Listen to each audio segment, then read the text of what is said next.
Hi, I'm Catherine. And I'm Gail, and welcome to Women Over 70 Aging Reimagined, our award-winning weekly podcast celebrating 5 years, 300 episodes, and 400,000 downloads.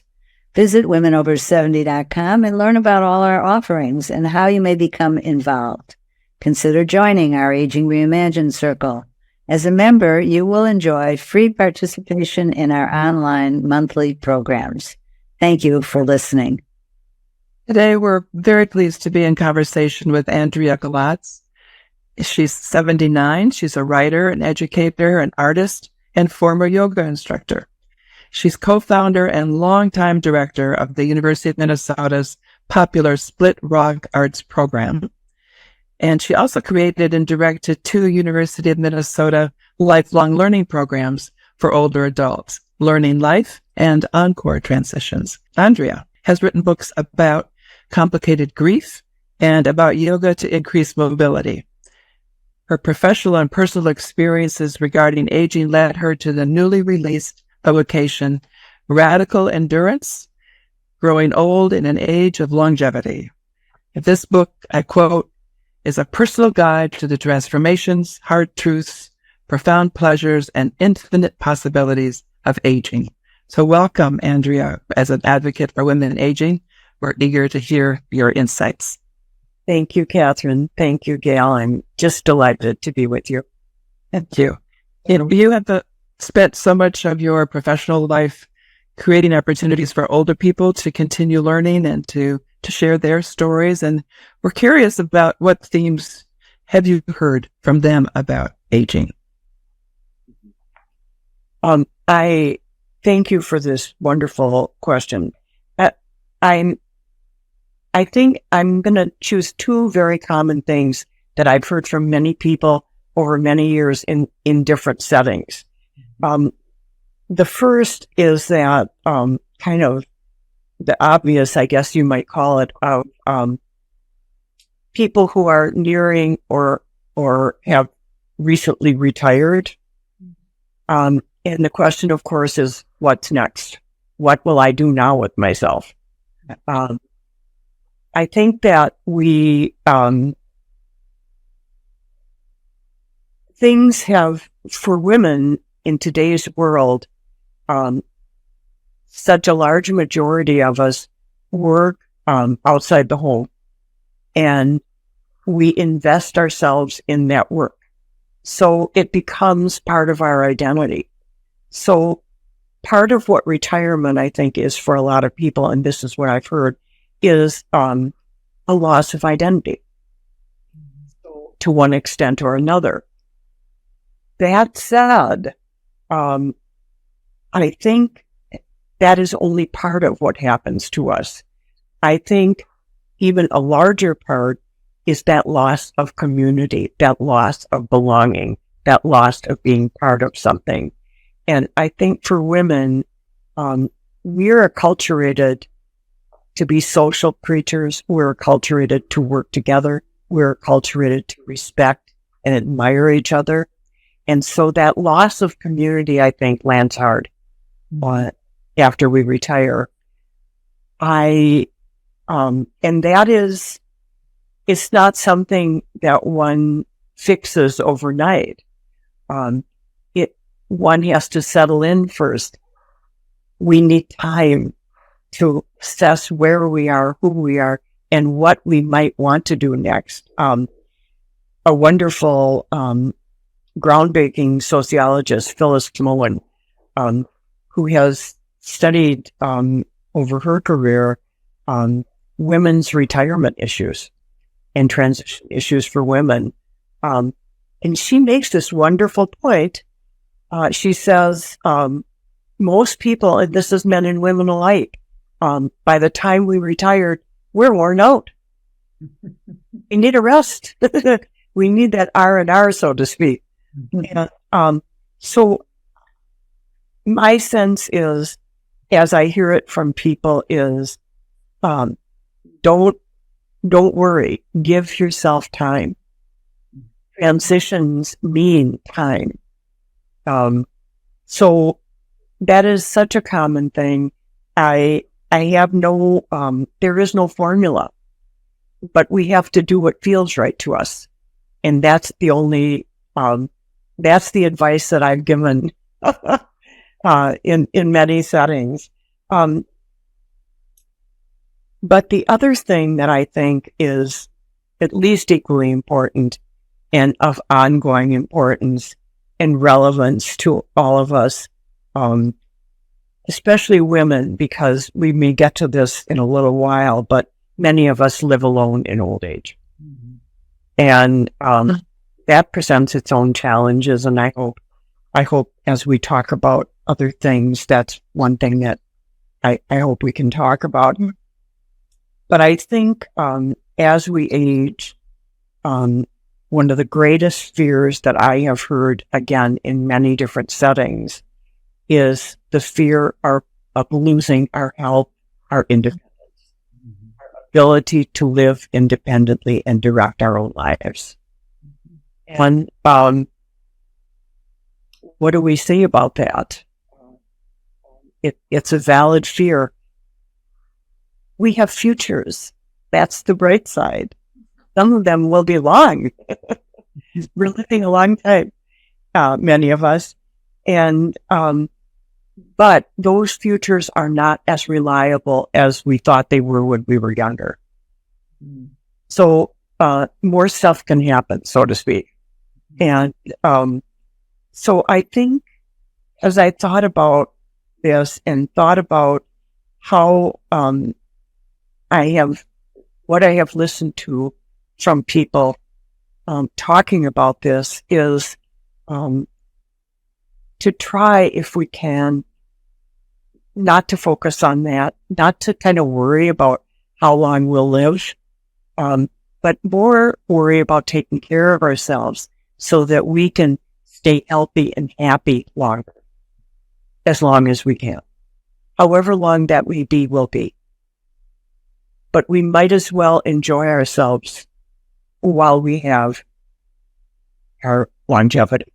You know, there is something, I'm sure you're familiar with this term, but this idea of health span, not so much lifespan that we worry about, but we want to stay independent.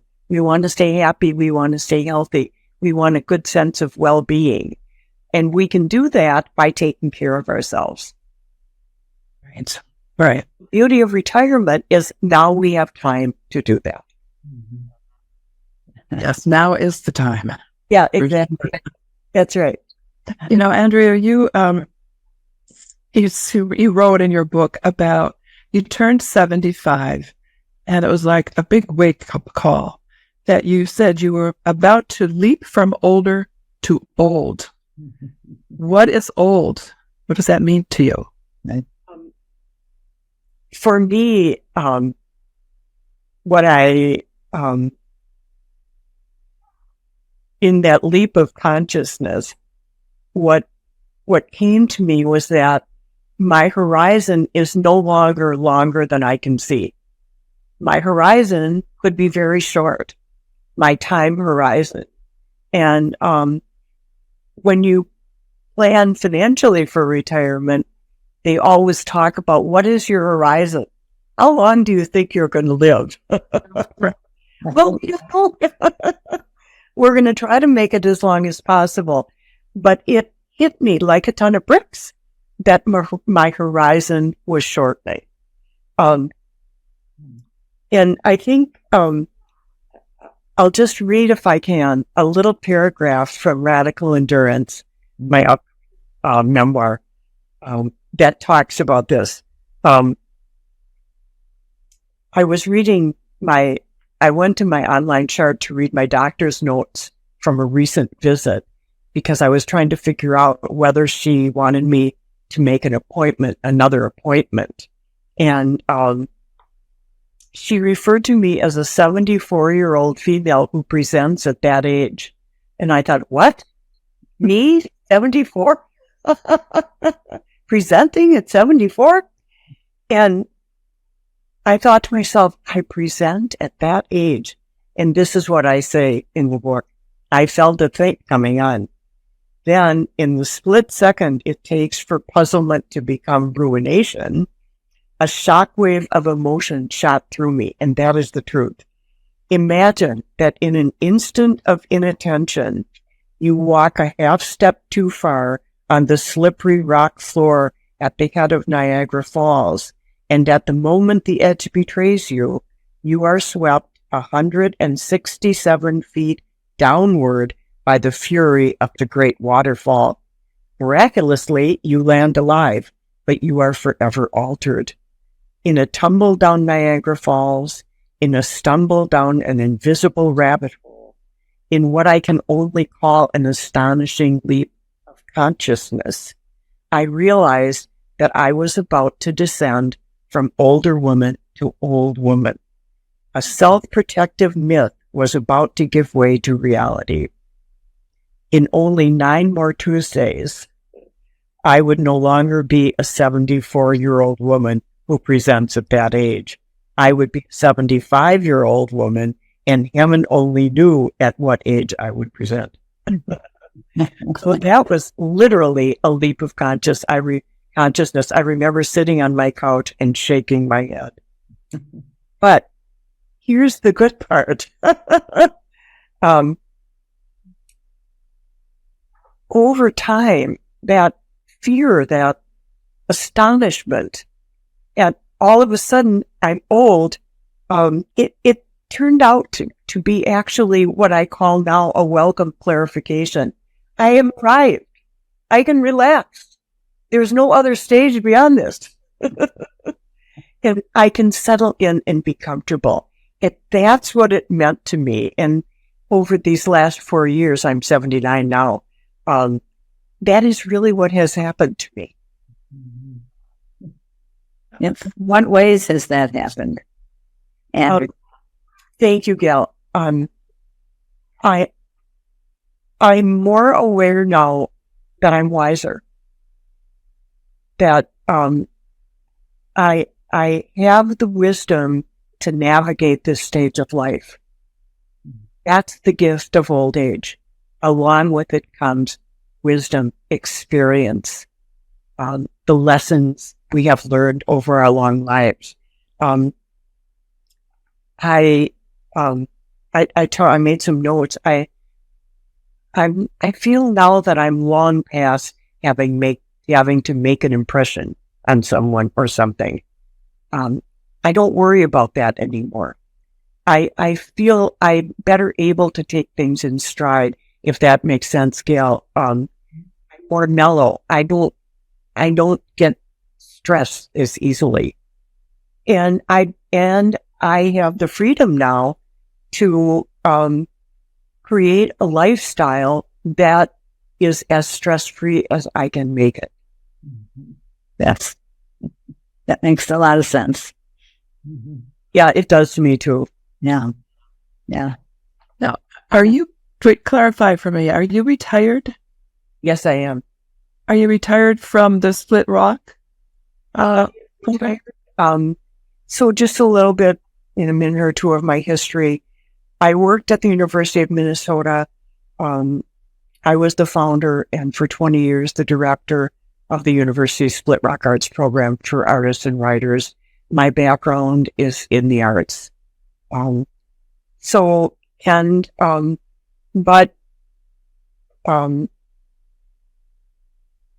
the last decade or so of my work at the university, I was asked by our dean.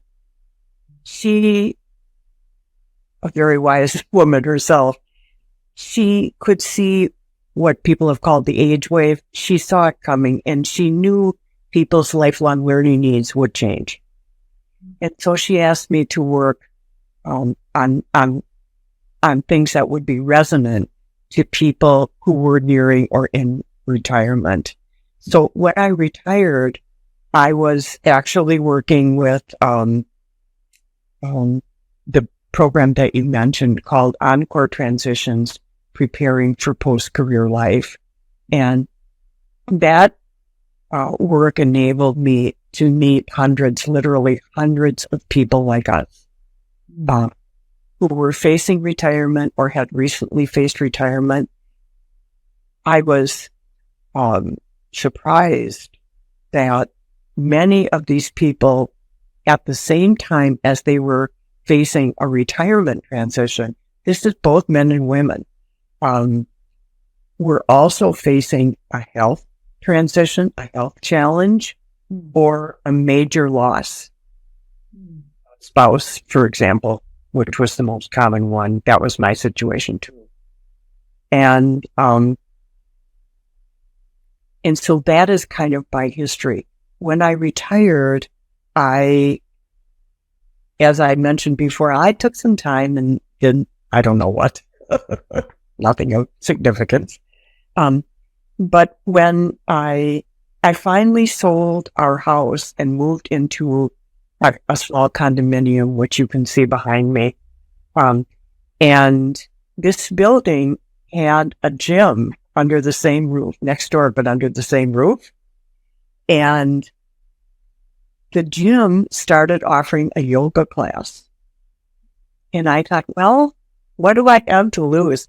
And friends had been telling me after the loss of my husband, take yoga, it'll make you feel better. And so I thought I'd give it a try, and I was blessed. It was a gift, the gift of a lifetime. I felt like a duck in water, and I became dedicated to it. So when I was 65, I took training to be a yoga instructor, and for 8 years then taught yoga just to older adults. My youngest student was probably 45. But my oldest was this lovely woman named Estelle, who was 98. We had better balance than I did. So that's a little history. Thank you. You know, Gail and I have read many books about aging, about women aging. We've read many memoirs, and yours struck me as being so revealing about you and your experiences. And you didn't seem to pull any punches there. So, can you tell us a bit about whatever you'd like to share about some of your own experiences that are really kind of maybe under the pitfalls of aging? I think, for me, my life took a trajectory where, my husband died at the age of 52, and I was 53 at the time. That was 26 years ago. So my life since then, I spent literally the first decade after his death in prolonged grief. And one of the things that helped me heal from that was yoga. But I think because of the various turns and twists in my life, I ended up with several chronic conditions. And for me, my personal experience about the pitfalls of aging is I have had to adapt to living with chronic conditions that limit me one way or another. I say that advisedly because I feel like I'm living a life of peace, of joy, of contentment. How many of us get every blessing there is? But I have had enough so that I feel so fortunate. But in terms of revealing, and Catherine, from reading my book, you probably know, I live with emphysema, what is called severe emphysema. So my ability to breathe is only 31% of a woman my age with healthy lungs. So, but we have miracle drugs, and they allow me to live independently. They allow me to do yoga still. I take a walk every day still. I can unload my groceries and load them and use things. There are things I can't do. I can't walk long distances fast. but so far so good is what I can say about it. And people would say it's a serious condition, but you can live well with a serious condition. So, I also have Crohn's disease, which again, I'm able to manage, but it limits me.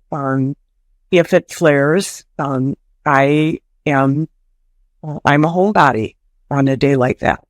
But, again, I can treat it. So it is livable. The other thing I have that I know is so common, I may not be the only one on this call that has it, is osteoporosis. Severe enough that I have what they call a high risk of fracture. Mm-hmm. So, I try to live in a way that, honors my limitations, but, doesn't let them rule my life. Mm. I respect them. I have no choice, but they don't rule my life. So, others have other challenges that they deal with. Mine, I would guess, are not that uncommon. But we live in an age where we can live well and live long, even though our health is not perfect anymore. So that's one thing. The other thing, though, Catherine, that I wanted to, if I could talk about, that I think is so common, is just that state of living alone. Mm-hmm. For older and old women. And I think from when I talk with women, for my memoir about complicated grief, prolonged grief disorder, I have been out and about talking to support groups and other groups, and many women of my age and our age, older and younger. Navigating a life alone is just, I think many of us, this will be the biggest pitfall we face, the biggest challenge we face. Let me read you a little bit of factual stuff, one paragraph from Radical Endurance that I hope will allow us to take heart. This is according to a 2019 study by Merck Manual. There have been other studies that corroborate this too, though. I, Andrea Gilats, am one of about 44% of American women who were living alone by the time they reached 75 years old. That's almost half of us.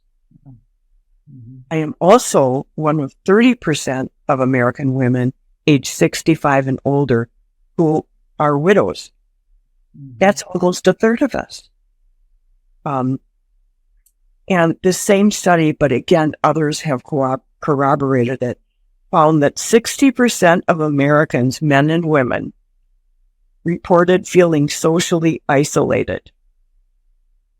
Let me repeat this so I can get it right. 60% of Americans aged 75 and older reported feeling lonely.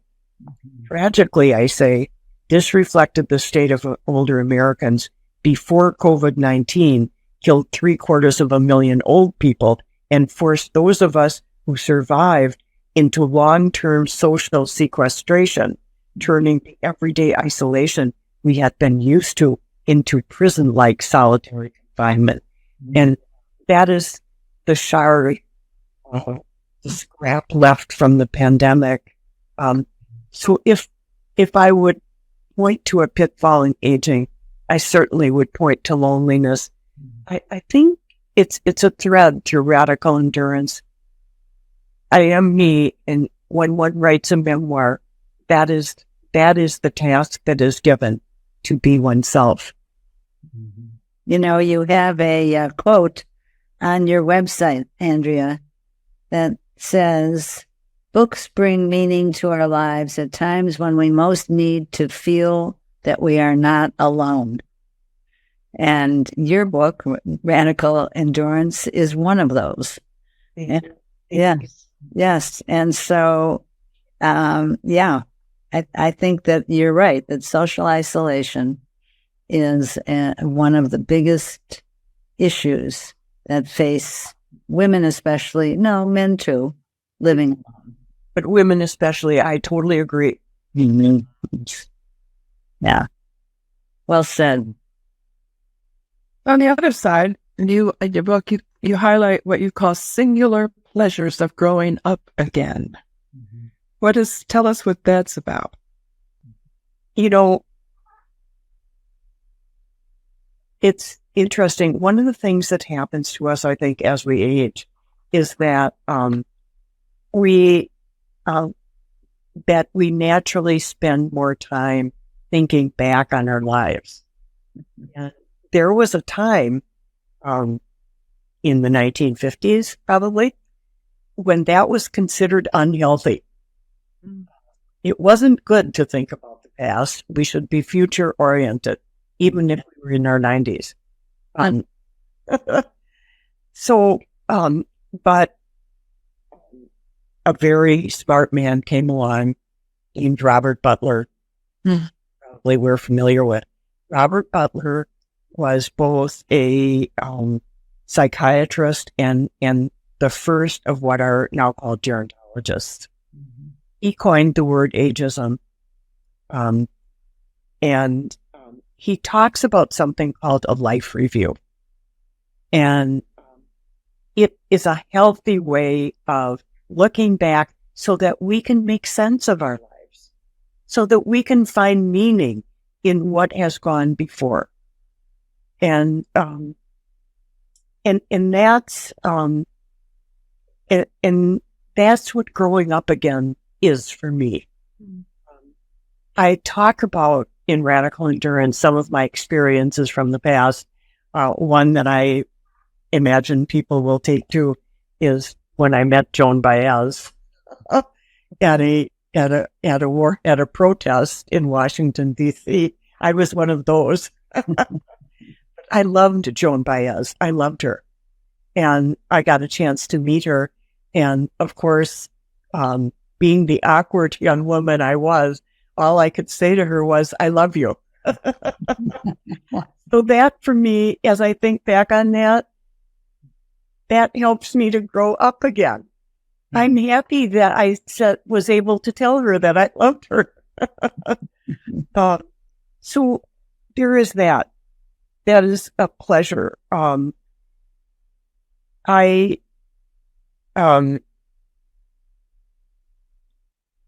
think that looking back on our lives is one of the most healing, healthy things we can do. And I'm prejudiced because I like to write. Not all of us like to write, but if you have a conversation circle with friends, it's a wonderful thing to just sit with your tea or coffee and remember the stories of your past. And hearing the stories of others will help you to remember both the good and the bad. But maybe you're at a point in life now that we're older where it isn't as painful to talk about past challenges now in our lives. So that for me, this is the pleasure of growing up again. This time we can enjoy it. You've just captured, I'm sorry, Gail, go ahead. I was just going to say, I think that what you've just said is very, very true. And having these conversations with people from you've grown up with and who are still here to know you. Yes, right. Right? Are the best conversations you can have. Yes, absolutely. Mm-hmm. I was just going to also say that you kind of said very well what our podcast, we hope our podcast episodes do for people is to share those stories and we find that you don't need to know one another's past necessarily to share the stories from the past. Yes, right. Thank you, Catherine. Yeah, and find common meaning. Mm-hmm. Yeah, that's so true. That's why we have done over 300 episodes. Exactly. Thank you, Gail and Catherine, for doing it. You all inspire us so much. Absolutely. And So you mentioned people that influenced you: Robert Butler, Joan Baez.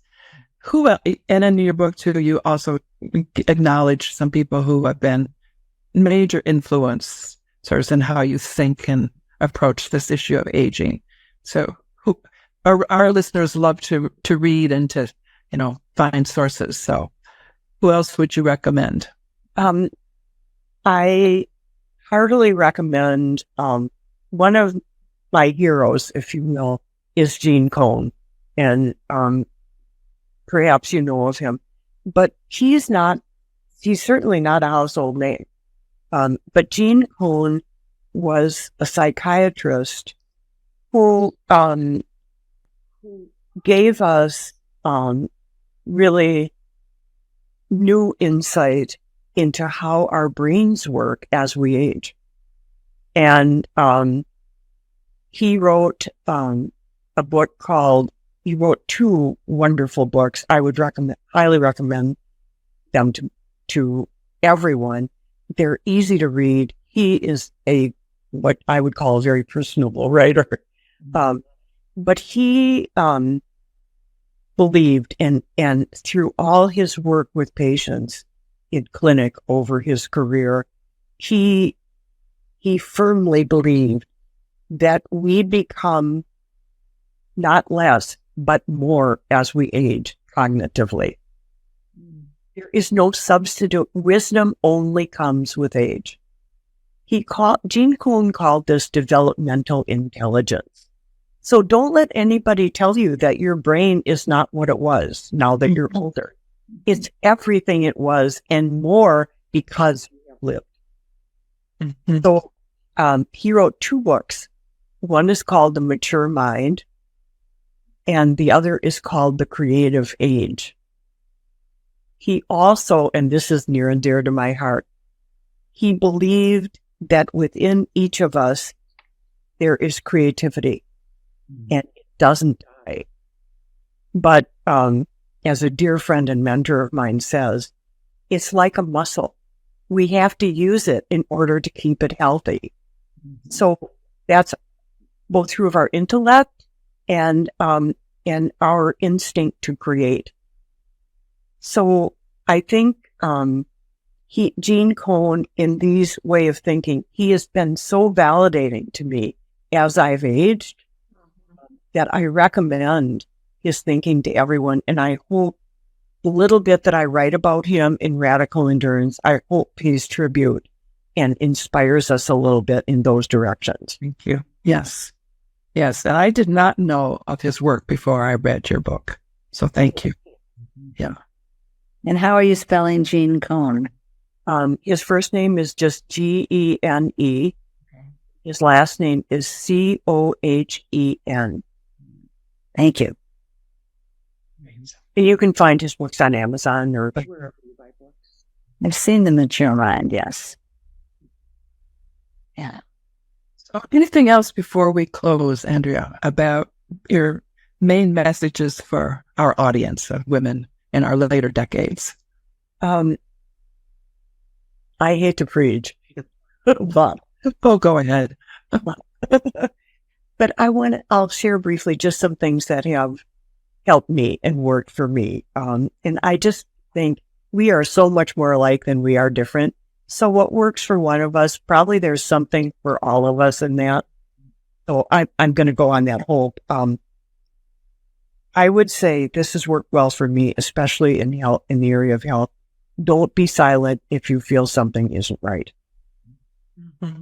Especially in old age, there's a lot of help for us in terms of our health and well-being. We shouldn't be afraid. I think it's important to find someone, whether that's a doctor, a therapist, a social worker, someone in our faith community, someone we trust, where we can speak what is on our minds. Mm-hmm. So silence is not, it's not healthy for us. This works for me. With all my chronic conditions, it's important for me. So I would say do some kind of intentional movement every day. If you even if you have trouble walking, walk a little bit. When people ask me, I always say walking is the first and foremost thing. It keeps you mobile. As long as you can move, you can direct your own life. So, and then the partner to that is engage your mind. Learn, read, watch a Ken Burns documentary on PBS. Have a conversation. If you like to read and you like being with people, find a book club. There are faith communities have many wonderful social opportunities if you feel inclined. If you're more of an introvert, stay home and read. And let me see if I have, one thing that keeps my mind sharp, I can't resist it, so I have to every often, is working a picture puzzle. They were challenging when we were 12, but they're still challenging. So I would say that. And then the other thing I would say, and I think our conversation today has really highlighted that, look outward. Live an outward-looking life. Yeah. We have to be in touch with ourselves inwardly, yes. But we're wise now. We have wisdom and experience. We can do that. But it's important for us to look outward, to be engaged in life. We don't have to climb a mountain. We don't have to take a trip around the world. But we can engage with the world around us. And that, for me, when I reached a point in my grief journey where I could engage once again with the world, that was happiness for me. So I would offer that as something that has worked for me that I hope maybe will have resonance for others. That's beautiful.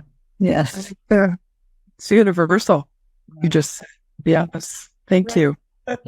Thank you. Well, thank you so much for being with us today, Andrea. This has been, I knew that you'd be sharing many insights, and you have not disappointed. Thank you so much. Yes, Gail. Thank you, Catherine. I am so grateful for this opportunity, but also, more importantly, for what you are doing. Thank you. And listeners, because of your loyalty, our numbers continue to grow. Still, we'd like to hear and see more of you at our monthly online programs. Make your voice heard, as together we change the conversation about women aging. Visit Women